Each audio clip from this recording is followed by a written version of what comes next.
We are back. Jesse and picture-in-picture version of Andrew are back to talk about, I want to say it. I'm going to say it. Biggest UFC of all time. I know people keep saying that, but this one for sure is the biggest UFC of all time, in my opinion. Bang, coming for the top, got the game in a lock. Every time that I drop, know I gotta go bang. I'ma keep it hot, know that I can never stop. Keeping everything I got, I'ma make it go bang. They keep hitting us with these great cards, Jesse. Yeah.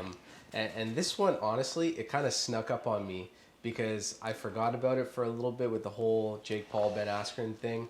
And we had a great card the month before with Ngannou and Stipe, or a few weeks ago with Ngannou and Stipe, that they just keep churning out great cards after great cards. So this is a big one. Yeah, the one thing that's different about this one, because we had a card. It was It was the one where Volkanovski was supposed to be on, and then he got sick because there was 3 title fights that night, and it turned down to 2. That was supposed to be an amazing, and it was the one. I think, was it the one where Israel went out to fight Blachowicz? It was.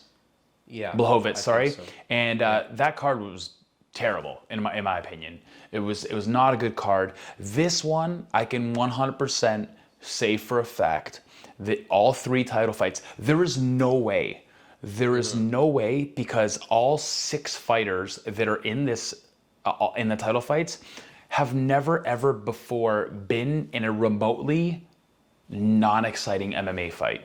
That's how I feel, and that's why I think, okay, maybe people will look at these names and be like, oh, who is Weili Zhang, even though they're idiots because she's fucking one of the best female fighters, one of the best fighters of all time. But all these fighters are so dangerous and are going to bring it from the beginning of round 1 until someone dies or the end of round 5. I'm dead serious. Oh, man. No, this is a great card. Top to bottom, even the prelims, we've got a few good fights in there. A lot of fighters, a lot of veterans on this card. And a vengeance match. 2 guys that are going to be running it back at the top of the card, the main event. I think it's well thought out, and hopefully, fingers crossed, everybody makes it to Jacksonville to get this one started. I don't want to be in attendance. I know that. Oh yeah, that's also too. This is the first UFC where it can be full audience and. Oh yeah. Mask is like not required. Really? Yeah, Dana White said you do what the fuck you want. Isn't it funny? Jacksonville, they've got full events, and me and you, we got to sit here and do do it remotely from our houses. Isn't this crazy? What a weird world we're living in, man. It is crazy. That's what I want. I actually want to star in the next Triller fight against Doug Ford. Against Doug Ford? Yeah.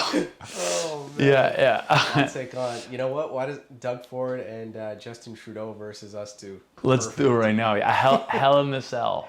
Hell in the Cell. We'll do like Kickboxer where they like dip their like hands in glass with a glue and shit. Yeah. No, it's kidding. I love you guys, I guess. But okay, let's talk about it. Let's do it. Get into it. So first fight on the card, we've got Jim Crute versus Anthony Lionheart Smith. Yep. Smith has been having a tough last few fights. Ever since I see you doing it there. Ever since he's fought Jones, this just kind of happens with a lot of guys in the division. They lose one, they win one, then they lose 2, and then they come back and they win 1. And this one's a tough fight in Jim Crute. Mm-hmm. It's the classic veteran versus potential up and comer that could challenge for the title.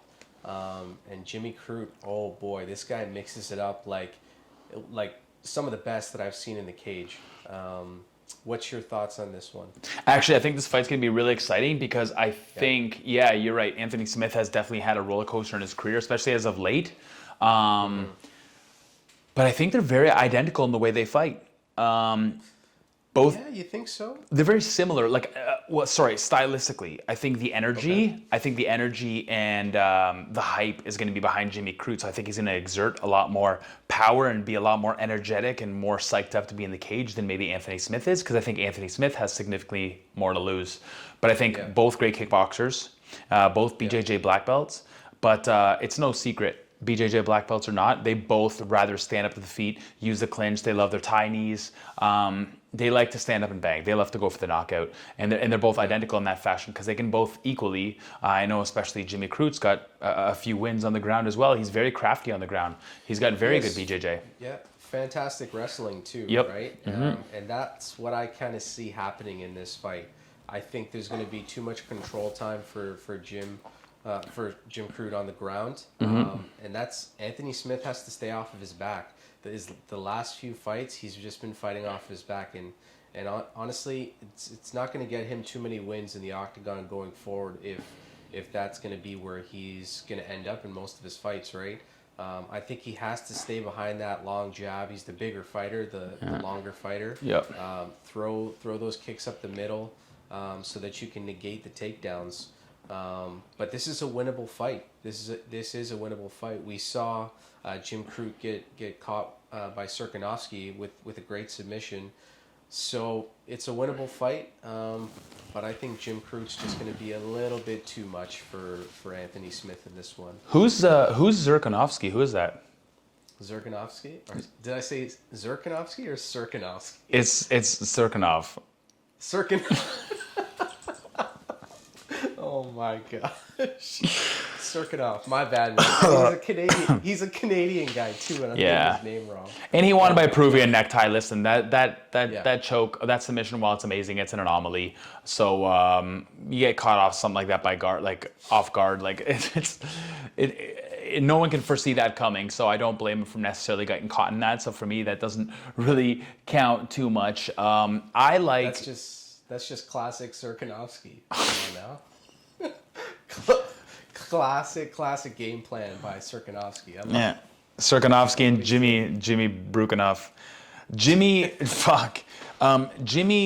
Brute, actually, I think he's very underrated. I think his fight IQ is exceptional. I think he maintains composure, although he's a wild man when he calls for it. I think he has great composure, and we saw that in the Sam Alvey fight. I remember distinctively, he catches Sam Alvey, and he thinks Sam Alvey's out. And the ref kind of no, continue, and Sam Alvey kind of stands back up. He throws a head kick. Sam Alvey catches it. They fall to the ground, and he transitions so beautifully to Turtle. He doesn't panic at all, and then just finishes him on the ground with ground and pound. It was just great because sometimes people get too high off that, oh shit, I'm gonna win, and then they end up fucking up. But he maintained his composure the whole time. It's all right, this is continuing. He made a mistake and then capitalized right away. He transitioned to a favorable position in Turtle, and he ended up finishing him. And for me, that takes, I was all over the place there, but for me, that takes amazing composure and fight IQ, because some people they get mad, right? They think they win, and then they don't win. We've seen with Anderson Silva, he thinks he win, and the fight continues, and he gets sloppy, and he gets frustrated, and he's almost angry. But he just continued the game plan, continued through, he pushed through, and ended up getting the finish anyways. So I honestly, I think I have Jimmy Crute in this fight. I do. I think Anthony Smith is soon going to become a thing of the past, and not because he's terrible. Dude, he's had 60-something fights. He's a veteran of the game, and it's almost time. I think he's always going to be a bridesmaid and never a bride. And I think now with this fight, he's just going to fall slowly down the rankings. Not going to be exiled from the UFC, but I think his time, especially in the in the top 5 rankings, top 10 rankings. I think it's coming to an end. I do. Yeah. And I think Jimmy Crute's going to do it, put the pressure on, and finish this. And Anthony Smith, he is making that transition to doing the broadcasting thing too, right? Yep. So I don't know if he kind of sees a way out, but he still wants to stay in the fight game. And Dana White says this all the time. If you're thinking about retirement, just time to retire. It's true. So this is a good test for Anthony Smith. I see him in a lot of ways as a gatekeeper for this division. And I think that's the role that he might eventually take on. And this is going to be a fun one to watch. I do think it goes to decision. Okay. With Jim Crute getting the win here. I think his wrestling is just going to be too much, and he's going to overwhelm Anthony Smith. But good one to watch and good one to start the card. This is a great fight to start the card. Crute's going to get the finish. Yeah. Round 2 knockout latest.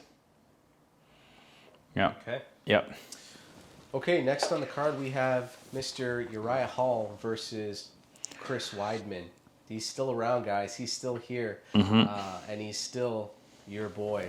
This is a fight that actually happened, I believe, in the amateur circuit or in the pro circuit. They fought before, right? Yep, I think so. This is not their first time in the cage. Uriah Hall got knocked out because he just underestimated Chris Weidman.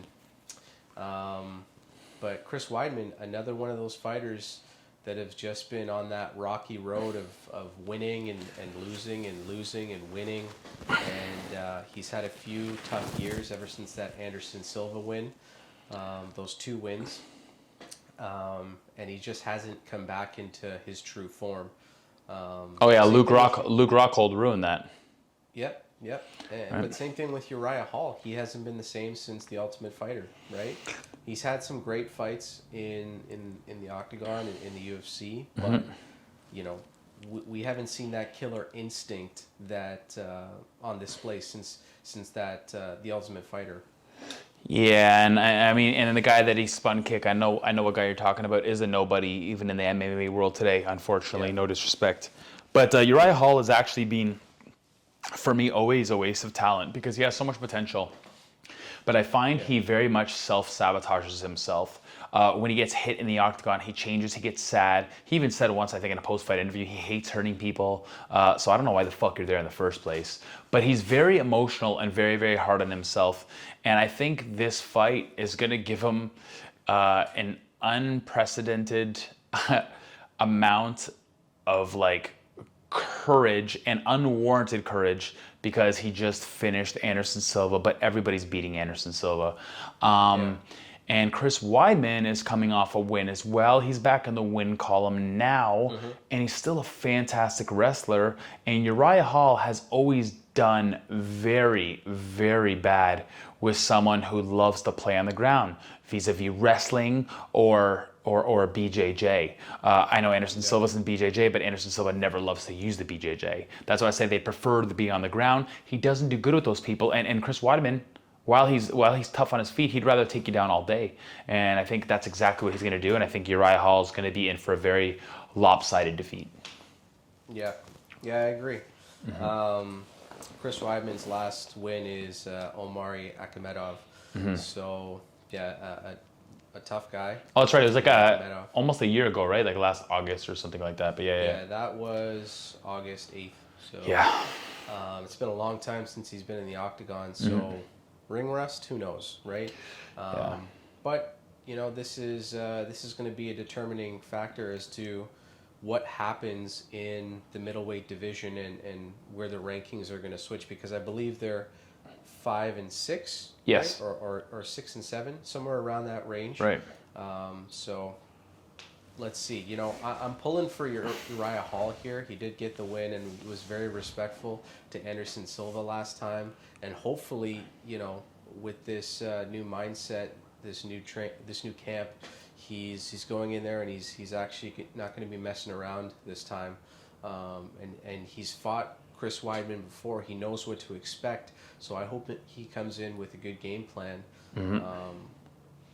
But you never know. You never know in the fight game what's going to happen, and Chris Weidman can just wrestle all day long, right? Yeah, I think this stylistically too is a recipe for disaster for Uriah Hall. I don't think it matchups at all well for him because Chris Weidman wants to get back on his first win streak in God knows how long, how many years. It's probably been over 5 years now.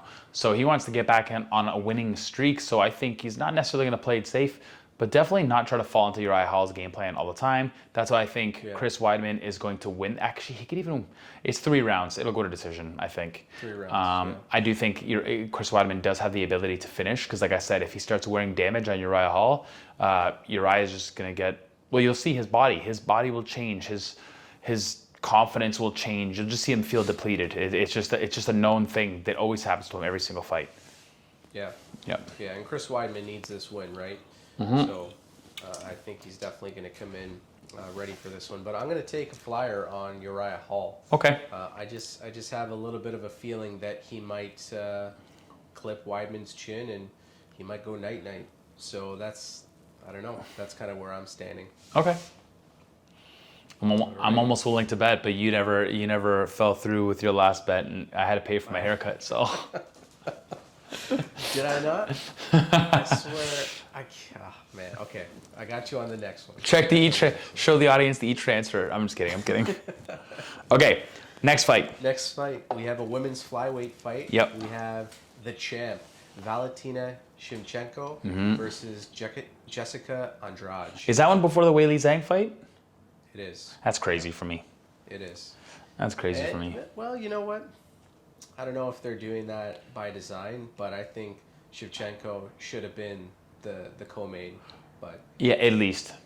jeez, yeah, she's pretty much cleaned out the whole division, At least, yeah. right? Yep.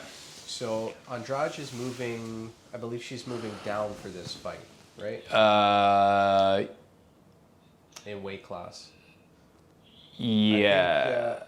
Yeah, because she was up at bantamweight before, right? So No, because no. She was at I think she's moving up because she fought Rose Namajunas before. Rose Namajunas wasn't 135. well, and then Andrade came back and she won against when was it? It was last year. Against Chunigan or Was that- Caitlin Hoochie? I don't Hoochie Mama. I Was that don't her know. last fight? Yeah, it was Caitlin Chukagian. Yeah, I would say Hoochie twister. Hoochie Chukagan. Yeah, Chukagan. That's right. Yeah. And that one was at flyweight. So yeah, it looks like she's moving up. Okay. So a little bit more weight to play with, something to make her feel a little bit more comfortable this time, right? But she's fighting a monster. Yep. Valentina is a monster in this weight class, and like I said, she's almost cleaned out the whole No, division. she's not flyweight moving up. So she was at because the next fight is a strawweight, right? Straw. Yeah, so she's moving down then, right? She's no. So she was at strawweight fighting Rose Namajunas, and now she's gonna be fighting a flyweight. Flyweight's higher than strawweight. Yeah, so she's moving up in weight class. Yeah. Okay. Yeah. Yeah, so she's got a bit more weight to play with. Right. So, she talked a lot about being a lot stronger in this weight camp. She can eat a lot more. How much do you think that plays into fighting Shevchenko, though? The greatest martial artist on the planet? Not very well, I don't Right. think. I've always said that I think she's the most amazing. She has the most decorated resume, first of all. I don't know how many fights she has in kickboxing or boxing, but the amount definitely equates to over 100. And then her MMA fights as well.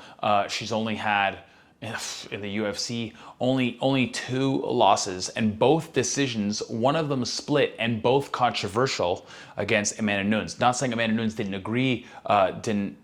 earn those victories. What I mean by controversial, that was the wrong word, is it literally could have gone any way and anybody would have agreed. So it was up for grabs, and especially the last one, split decision. So I do think she's the most decorated, and even look at Jessica Andrade's last loss against Weili Zhang. She's strong. She's very strong. I'm not questioning that. But man, is she sloppy. And she fights with too much emotion, where Valentina Shevchenko fights with 0 emotion. She's the most perfect, well-rounded mixed martial artist. And we even saw that when she went up against Jennifer Maia, who's a very decorated ground fighter. And just, she's not going to give you room to breathe, especially if she gets a hold of you. Like, she's going to keep her distance and she's going to counter you beautifully. And I think she's going to try to take Jessica Andrade down and punish her on the ground. And while they're standing up on the feet, work those legs a little bit. I think, I just don't, Jessica Andrade is an animal, but I just don't see how she wins this.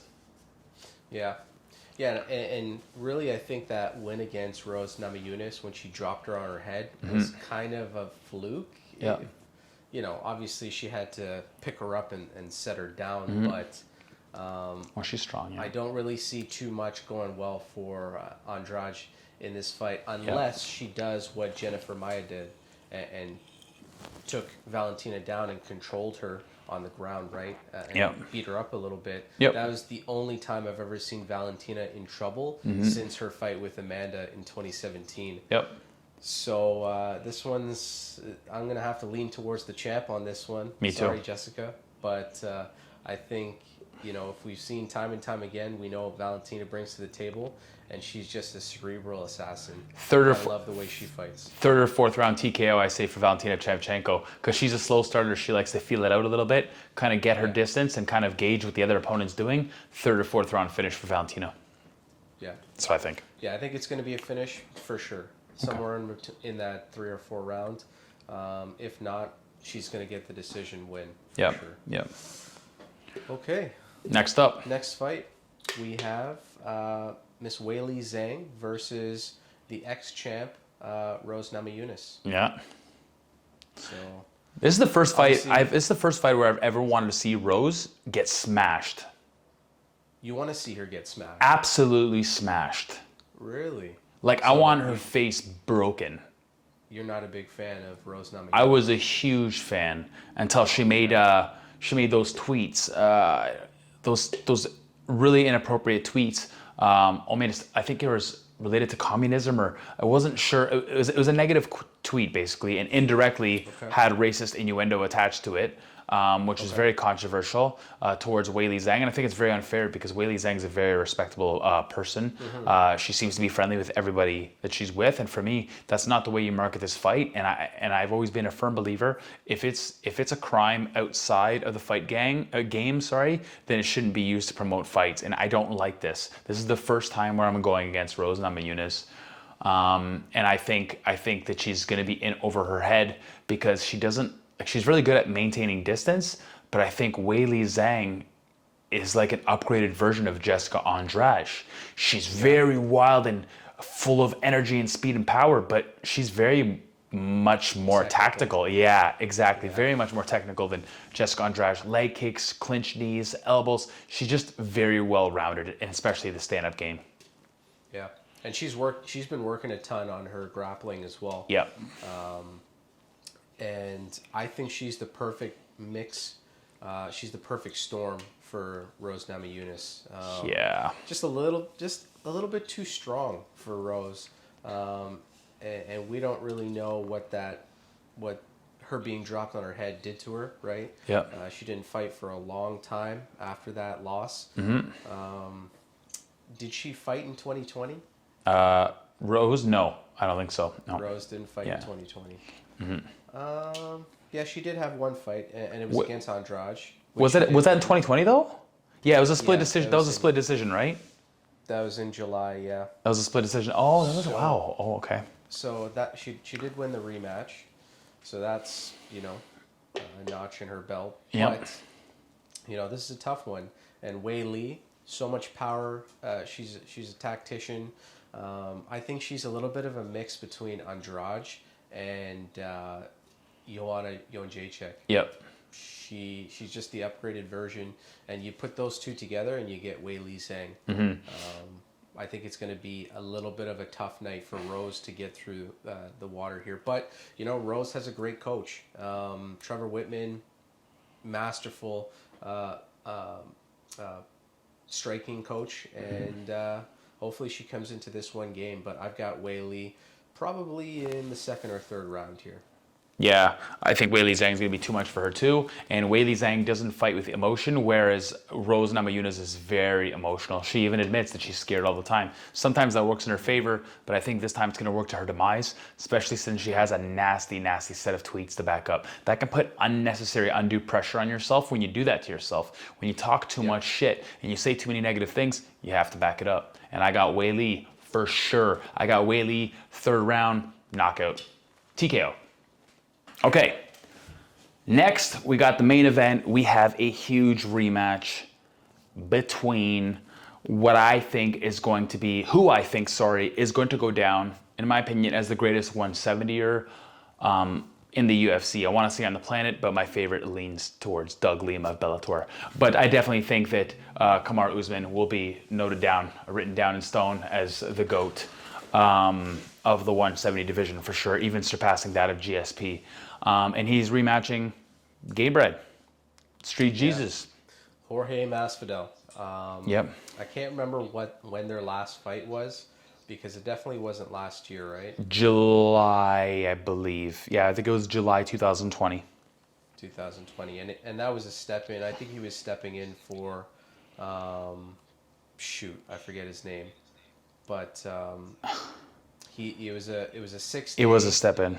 Yeah, he stepped in. It was a 6 day short notice fight. He Yep. had to cut like what was it, 20 pounds? Yep, 30 a very unhealthy cut. 30 Yep. pounds, very unhealthy. I don't think we saw the best out of Gamebred that night, but he stuck with him for 5 rounds. Yep. You know, it's interesting that you say that Kamaru is going to be one of the best. We'll see because he had a very tough fight with Colby. I think he's in for a tough night with Jorge.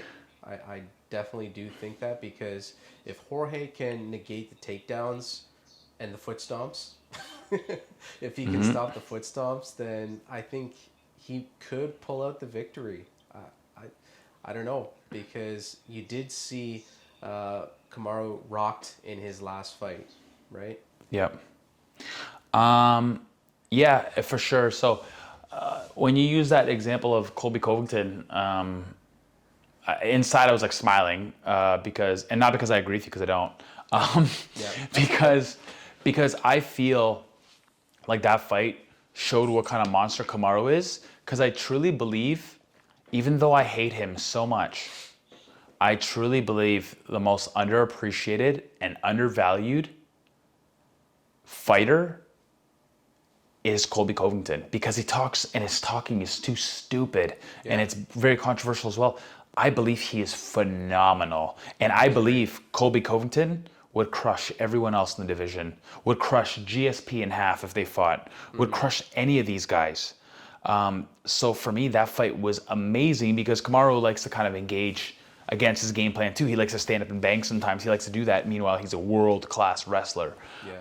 World-class. They have very similar backgrounds, right? Similar. Yeah, similar. And even Gamebred, yeah, he lasted 5 rounds.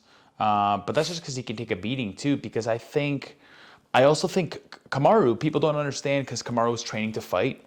But Kamaru was training to fight someone else, and people don't understand that when you're training to fight someone else, like, oh, you're still training. I'm like, yeah, but psychologically, you're facing someone else. You're learning skills, and you're learning to, I'm gonna use your word that you're using today, word of the day, negate the style of your opponent that you're training for, and then all of a sudden switch. You get Gamebred. It's totally different. Yeah. It's totally different. So I have to give Kamaru that much credit too, because that's also not an easy thing to do. Right? So yeah, he was training to fight Gilbert Burns, right? Who is a Yeah. monster on the ground. yeah, like even exactly, and Jorge is not a monster on the ground. So you're training for 2 different styles, and people don't give enough like value to that, but it has huge value. Even though he was training for a fight and he was in shape, it doesn't mean that he should have perfectly been prepared for this, because it's not. It's a chess match. It's not Rock'em Sock'em Robots. Was he with Trevor Whitman when he fought Jorge the first time? Kamaru, yeah. He was, right? Yep. Or was he still down training? No. I'd be interested to see when he switched camps, because I think his striking Let me has do a check. Yep. so Keep talking. good ever since then. We saw it in the Gilbert Burns fight. We saw it in the Colby Covington fight.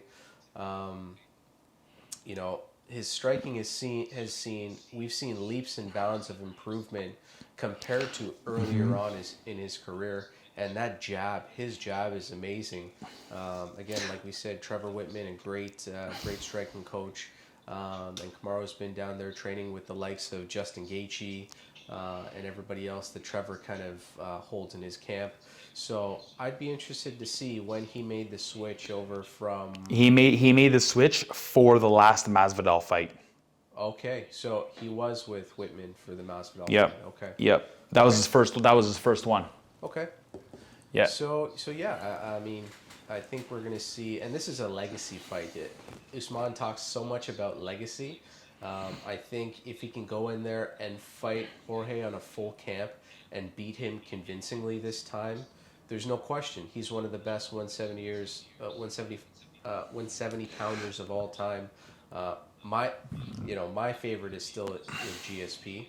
Obviously, you got the Canadian connection, but Kamaru Usman. So you think if he beats Jorge Masvidal that he cements his legacy? No, he doesn't cement it. It's just a fight on his way to becoming one of the best of all time.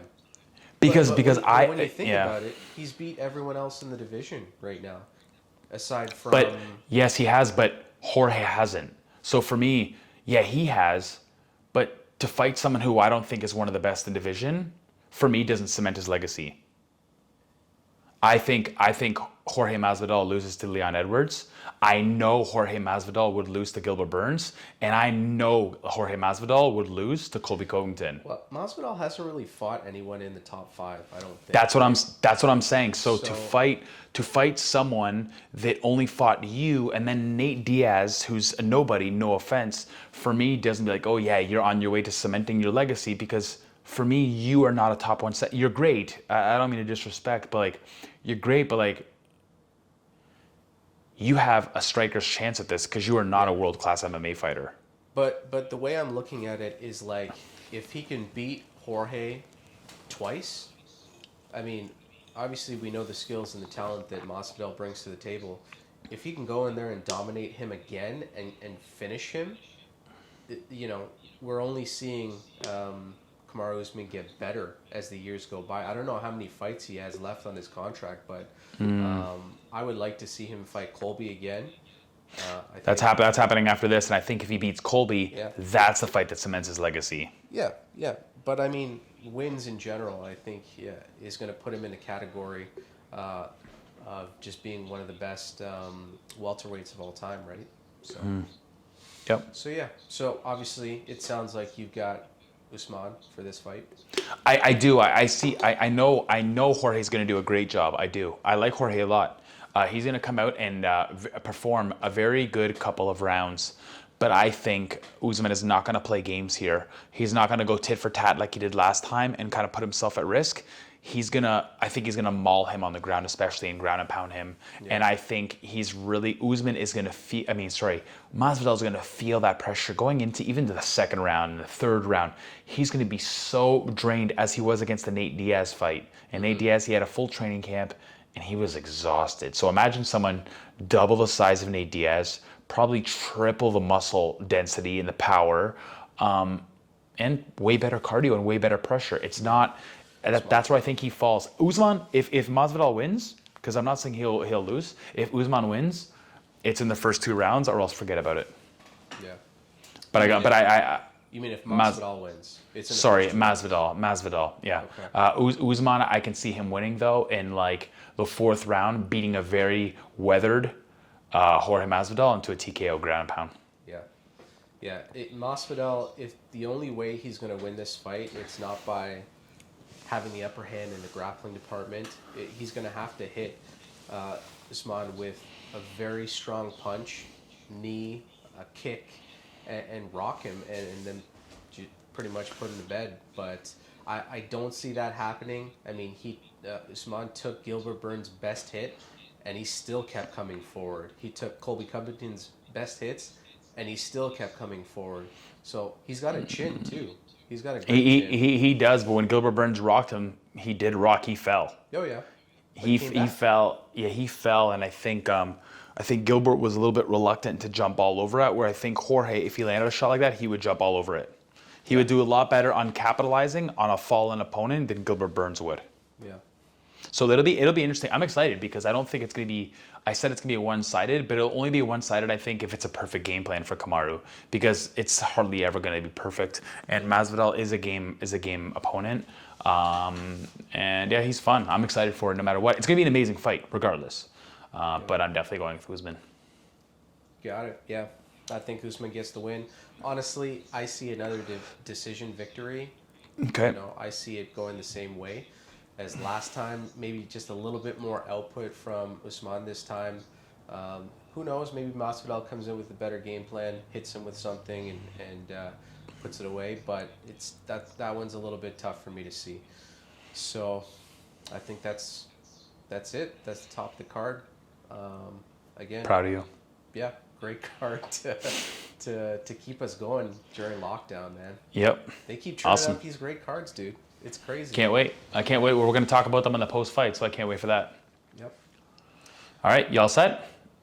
I think that's good. Yeah, you guys are sick. You guys are sick of our shit anyway. All right, everybody, thank you so much for watching, tuning in. Thanks so much for dealing with the picture-in-picture once again. Even though I kind of like it in editing, it kind of looks like nice. I'd rather you here, but like, kind of looks dope as fuck. But we appreciate you guys. Can't wait to tune in for UFC 261. And honestly, we're gonna speak to you right after 261 about this shit too. So thank you so much, and we'll see you soon. Back, let's close it off. Guys, remember, help us out a little bit here. Make sure to hit the like button. Make sure to subscribe. Make sure you're commenting. Give us some feedback. We love doing these, and we love getting some feedback from you guys as well. We'll see you in the next one, and enjoy the fights. Wait. Take care, guys. Bye. Oh, I'm here, and I'm also here? Oh. Yeah, that's fucked up. Peace. Bang, coming for the top, got the game in the lock. Every time that I drop, know I gotta go bang. I'ma keep it hot, know that I can never stop. Keeping everything I got, I'ma make it go bang. Better than the best, I'ma tell it with my chest. I don't got no time to rest, now they know what I'm saying. Everybody know I'm coming next, I'ma leave it in a mess. If they wanna test, I'ma make it bang. Step into the mind of a young man with the plan.